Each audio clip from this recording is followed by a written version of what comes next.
Hi everyone and welcome. You're here today with Andy Valkyrie Divine and we're continuing our Chakra Energy series. Today we're actually on day 3 of the Heart Chakra, so we're steadily moving along, and today we're going to be discussing the tools for balance for this particular chakra. And so yesterday we talked about the deficiencies and excesses of how the heart chakra can manifest itself when it's out of balance or in disharmony. And today we're going to address the many ways in which you can balance this chakra and what can we do about it. And I'll start by focusing literally on the fact that today's title, or any day 3's title, is called Tools for Balance. And the heart chakra is all about balance. And when we think of the heart chakra, it's literally an art to be in balance. And I say this, think of it in terms of what we were talking about yesterday when we were saying that, the heart center is where the air comes in through, right? We were talking about how the element that works with the heart chakra is that of air. And when we think of air, it's very much always looking for a point of equilibrium. So air moves from a high pressure point to a low pressure point, always seeking that state of equilibrium. And for the heart, in terms of maintaining this art of balance for itself, it constantly has to fluctuate and reach that state of equilibrium between all the external stimuli that are happening outside versus the interior feelings or the internal emotions that we have. And so that balance comes from knowing our center, our inner emotions, so to speak, and finding our center in the heart, and also from the point of view of relationships and the interpersonal interactions that we have with the world. That's where the external stimuli can actually affect our heart in a great way. And so the first way that I can think of is actually to practice this art of balance, in terms of equalizing these two flows of energy. So the inner world that is coming out, and then again the outer world impacting in. The next thing I would talk about is basically the idea of experiencing love, right? The heart chakra is all about love, and right away when you think of falling in love, typically, you start to get all pink and fuzzies, and I mean, today I'm about as pink as I can get, okay? Like, you will not see me any pinker than this. And so we think of love, we think of, that sort of feeling of butterflies in the stomach, and feeling warm, and literally blushing and getting pink, and all those feelings are associated with love. And experiencing that is one way to look at it, again from a balanced perspective, is that with falling in love, there is also that dual opposite of falling out of love. And a lot of the times we tend to fall in love without necessarily thinking of that, there is a dual opposite, which is falling out of love. And what ends up happening is that for the heart to be balanced, we need to have that acceptance that there is a possibility that this can happen, okay?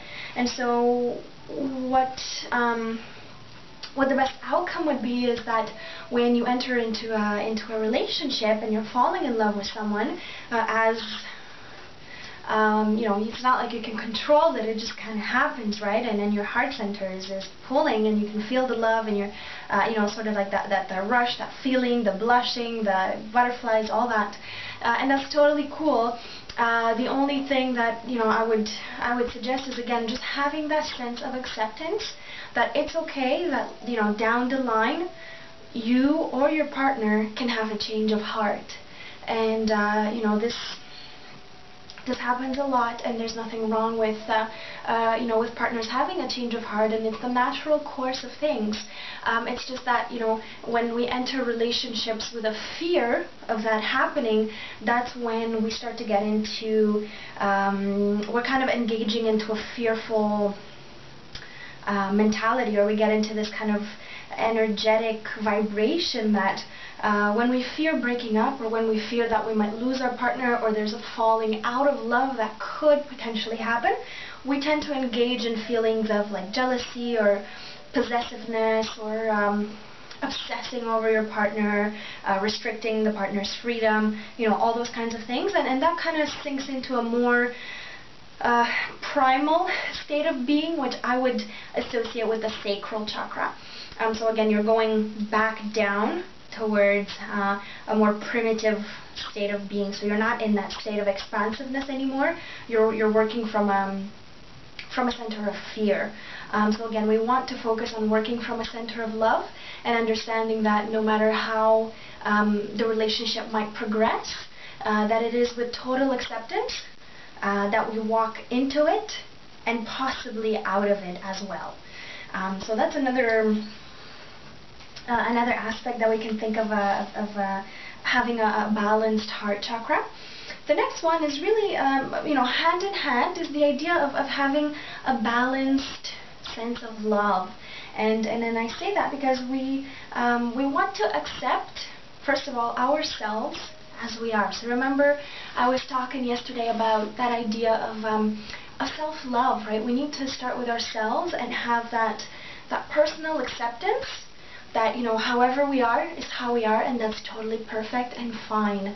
And it's kind of like that idea of, unconditional love, and we all strive towards that. And it's really hard to achieve, don't get me wrong, it's not as easily done as it is easily said, but that is the goal that we want to strive towards, to have that kind of unconditional love for ourselves, with our faults, with our reactions, with our perceptions, with everything that we are, every day.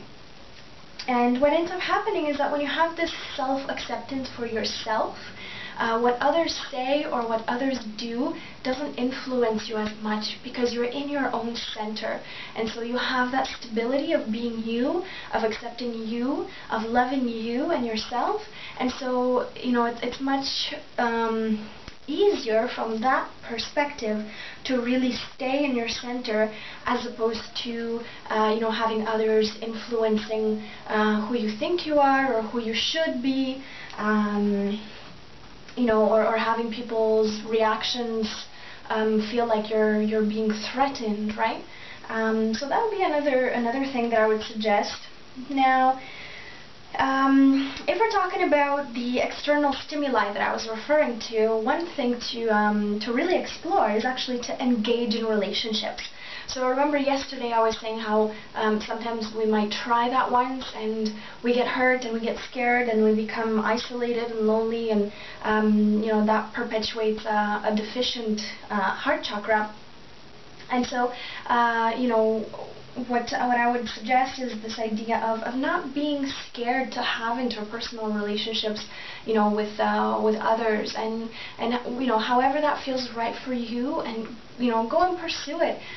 Relationships and friendships, we're not just talking about like romantic relationships, but just in general, any kind of connection that you have with people, whether it's a friendship, a relationship, a family bond, whatever nature that bond carries, you want to fully engage in it. And like I said, we're social people. We want to interact with others, and our interactions with the outside world are what give us a lot of value into our life.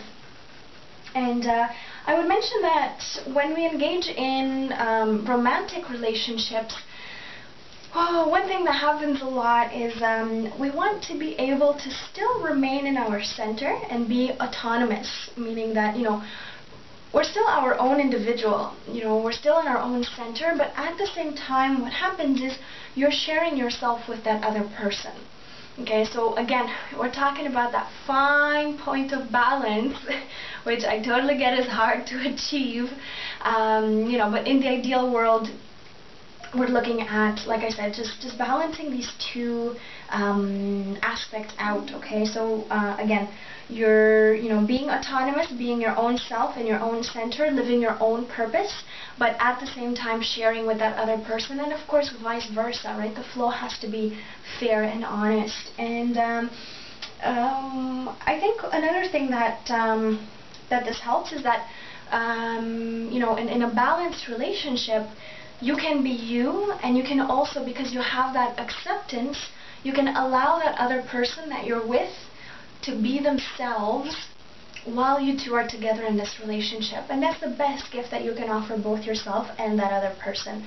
And if you don't have that acceptance, if you don't have that willingness to continue to be yourself without losing yourself in the other person, or to not allow that person to be themselves and trying to constrict them and restrict them, then what ends up happening is you're starting to either become codependent, which is what we talked about yesterday, so you want to try to avoid that, or at the same time, you know, you might do things like, for example, coercing the partner into doing things in the name of love, so to speak. So these are kind of tendencies that start to happen when things slip out of balance. So again, we want to try to be ourselves, be in our own center, have that sense of autonomy of who we are, and then fully expressing our own persona and personality, but at the same time allowing that acceptance and freedom for the other person to live their own purpose and you know, their own calling and be themselves while you two are together and sharing this beautiful bond. And hand in hand with this, I'm talking about being yourself, and you might be wondering, well, what does that mean? You know, and it's all about, the heart is the place where we start to find our purpose.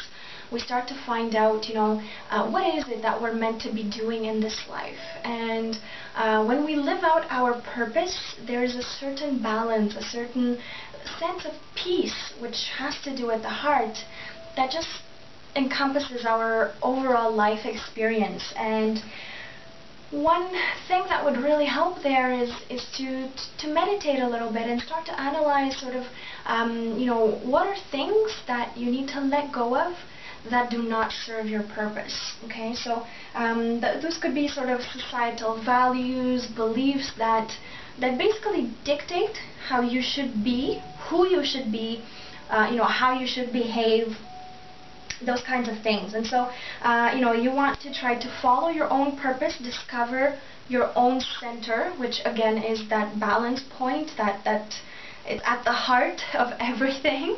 And you know, through that purpose to achieve your highest potential. And that is what the heart is there for, to guide you through that process, so that you're into your sacred space, which is in the heart, and from there you operate, you know, in an empowered way to live your purpose throughout your life. Now I'd like to read a little something here on page 214. Let me get that for you guys. Okay, so one more time, I'm just following this book today.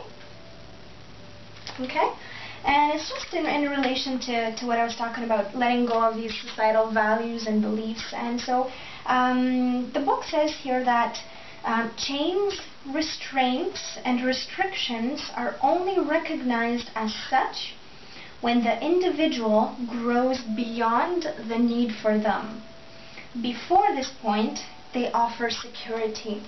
And so if you, I think my interpretation of this is that, you know, if you live your life constantly going by, you know, these values, these societal beliefs of what you should do and what you should focus on, you know, or kind of like that linear thing of, you know, sort of, I don't know, for example, grow up, go to college, get your degree, go to university, find your partner, get married, buy a house, live happily ever after. You know, that's kind of like a societal belief or a societal value that, you know, that is currently in the mass consciousness, so to speak. And that may or may not work for you, you know, and what this is calling on you to do is to really evaluate in your own center if that fits who you are or it doesn't.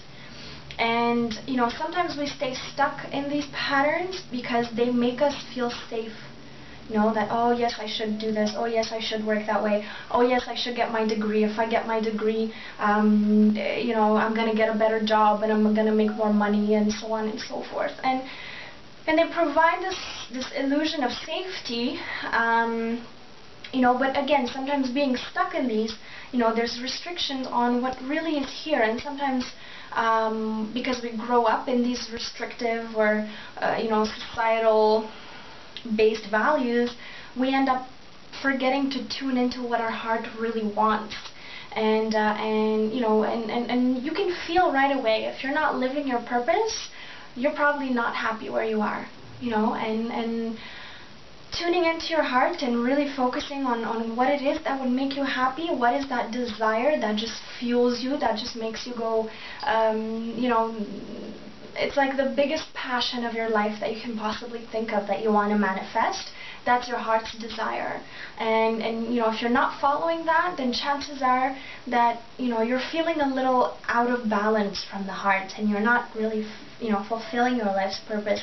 And again, that's very easy to see in your external circumstances. How are you relating to your work, to your family, to your school, to your, everything that's around you? Do you feel that your purpose is being fulfilled, that you're really achieving to the highest of your potential?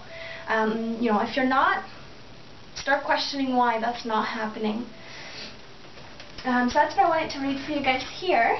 And last thing I'd like to mention is that, with a balanced heart comes an overall feeling of compassion, openness, and acceptance. And I want to read you one last thing here, and that's from my book over here. And this is kind of the overall encompassing idea of how we would want our heart chakra to be at its finest, like at its best, when it's fully balanced and perfect. And so it says, in summary, the task of the heart chakra is to enter into a state of balance with ourselves and in our relationships, and to open compassion and love. The passage of energy through the heart connects the mind with the body, inner and outer, self and other, and rewards us with a profound sense of peace and personal fulfillment.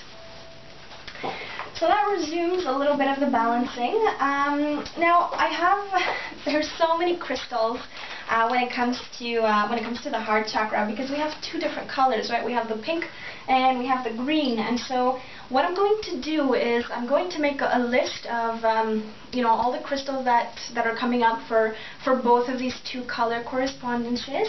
I'll give you some of the properties and I'll post them on my blog. You can find the link below to my blog. It's just down here, just down below.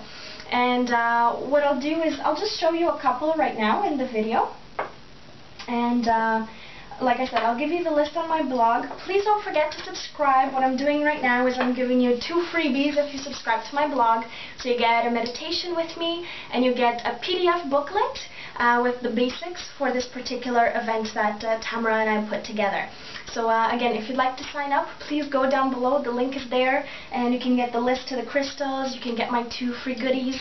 And of course, you can keep in touch because it gets updated all the time with all this information. So if we're starting with the green spectrum, we have, for example, something like green calcite. It's a very, very gentle energy, and it's really, really good to work with. Another thing that I'd like to show you is fuchsite. Fuchsite is a beautiful, beautiful healing energy. And so if you want to work on your heart and you want to start working into healing and bringing up things, but again in a very gentle manner, I would definitely suggest this. It has a lot of healing properties and in a very gentle and compassionate way. There's also emerald. This is raw emerald that you have right here. Again, on the green spectrum, you can't see it very well, but again, it's a green color that you can resonate with the, again, chromotherapy.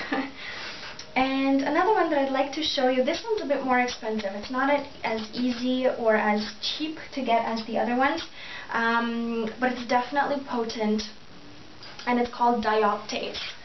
here, I'll just show you guys. I mean, this piece was about $50, so it's a little higher on the money spectrum, but it has a very different vibration, and you can definitely feel it.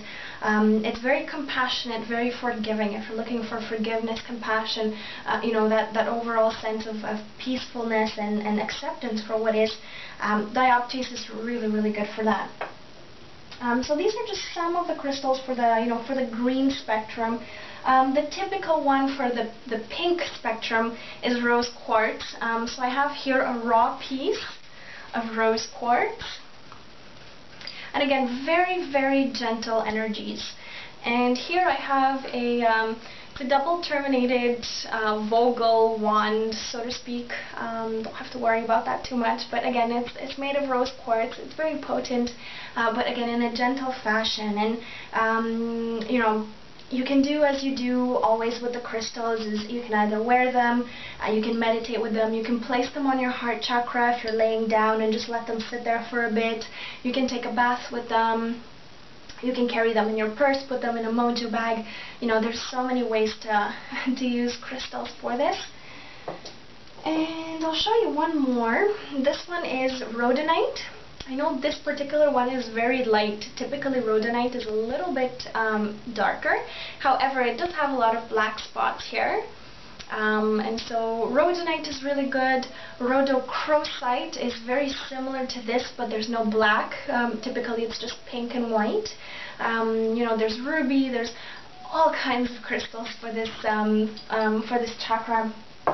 And so, like I said, I'll put the list on my blog. Please just double check down below. And what I'll do right now is I'll walk you through the meditation. So we're just gonna slow it down a little bit, and I'm going to use actually the cue card that, like I said, I have cue cards for each and every one of them, and the PDF that I'm giving you guys is very similar to this in some ways.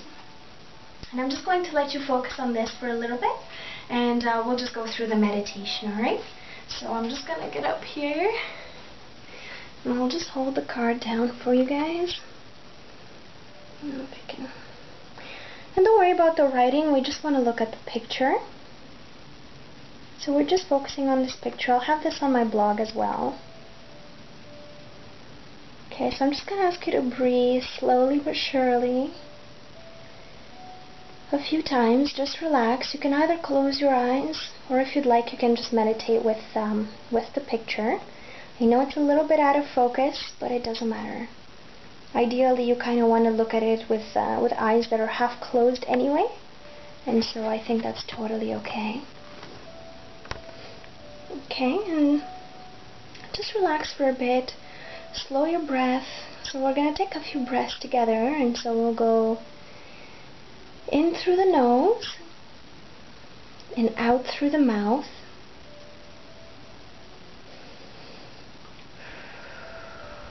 Just do that a few times. In through the nose and out through the mouth.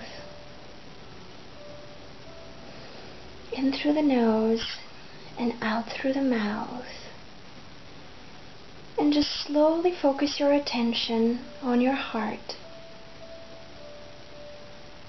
Take a moment to feel how alive it is, how it keeps you alive and beats every second. Every second it empowers your body, it gives you strength, it pumps the blood through you and keeps you going.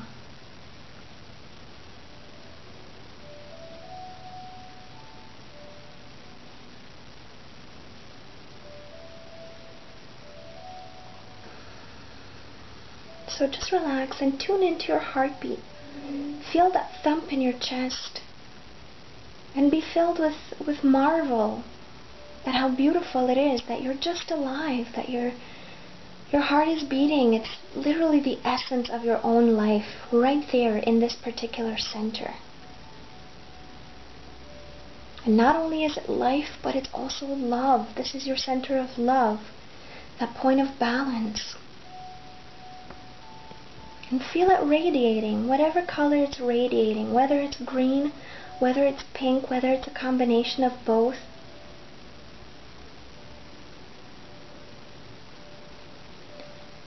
And And if you're looking at the picture, notice that there's 2 triangles in here.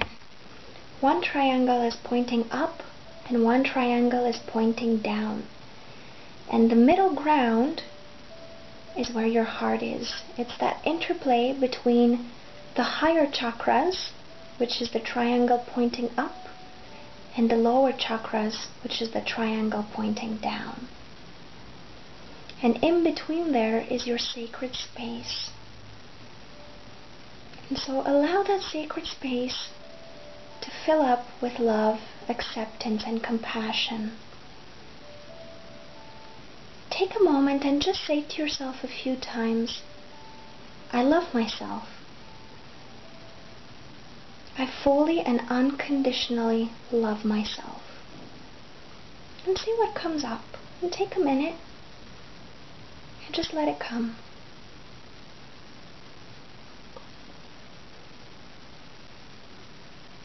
And again, with no judgment, we're practicing love.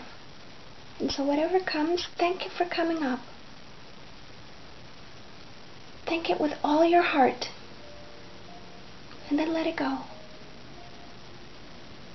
Make space for more love to enter that sacred aspect of you.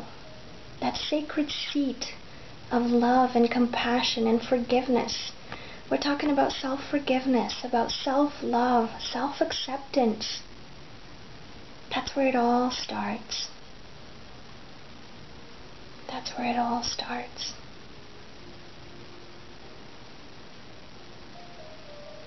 And radiate from that place. Let it all come out.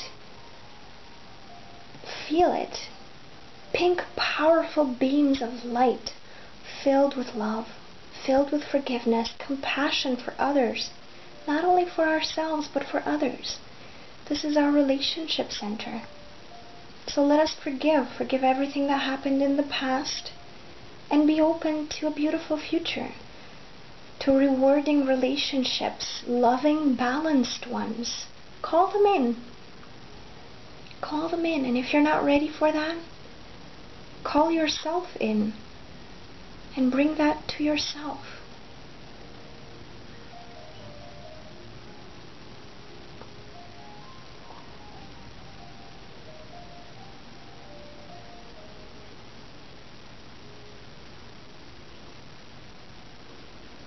Focus on your heart beating and just feel what it's like to really feel with all your heart what happens when you say, I love myself.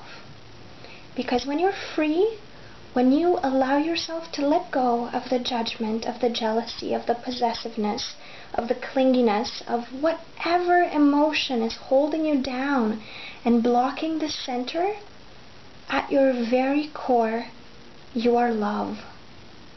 So feel that. Allow yourself to feel that you are pure love. Because you are. Because you are.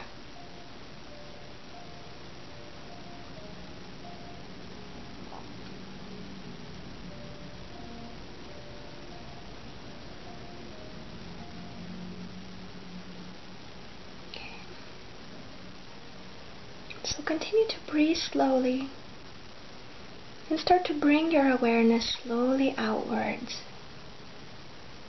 Focus on your breath, in and out, in and out. And when you're ready, you can open your eyes if you had them closed. If you had them open and you were looking at the picture, then just slowly blink a few times. Let your gaze steady up.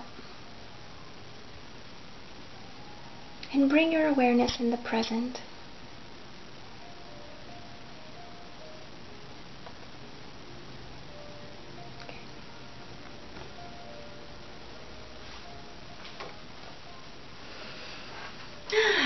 Okay, lovely ones.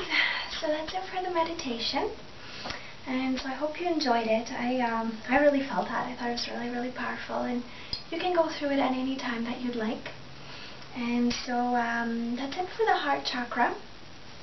Please let me know how you felt. Give me any comments, feedback, suggestions. I'm always open to receiving those. And I'll be seeing you tomorrow with the throat chakra, the communication chakra. So thank you again for tuning in, guys, and I'll be seeing you tomorrow. Many blessings to you, and much, much love.